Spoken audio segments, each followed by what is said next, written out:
கர்த்தருடைய பரிசுத்த நாமத்திற்கு ஸ்தோத்திரம் உண்டாவதாக.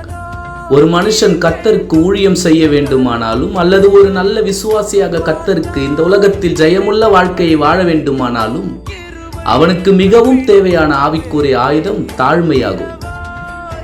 இந்த தாழ்மை என்கிற குணநலம் இல்லாத எந்த ஒரு மனுஷனையும், அதாவது அந்த மனுஷன் ஒருவேளை கர்த்தருடைய ஊழியக்காரராக கூட இருக்கலாம், அவர்களிடத்தில் இந்த தாழ்மை இல்லாத பட்சத்தில் கர்த்தர் அவர்களையும் சேர்த்து வெறுக்கிறார் என்பதை மறந்து விடாதீர்கள்.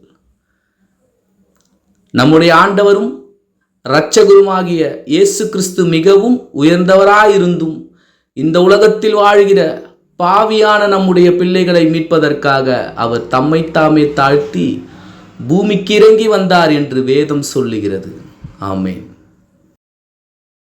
உறவின் பாலம் உதித்ததிங்கே, உலகம் முறையும் மாதத்திலே, அன்பின் தெய்வம் மனித உருவம் கொண்டார், அகிலம் எங்கும் அவரின் காதலே, அவரில் மகள் கொண்டு நாமும் பாடி இறையமுதை இதயத்தில் போற்றிடுவோம்.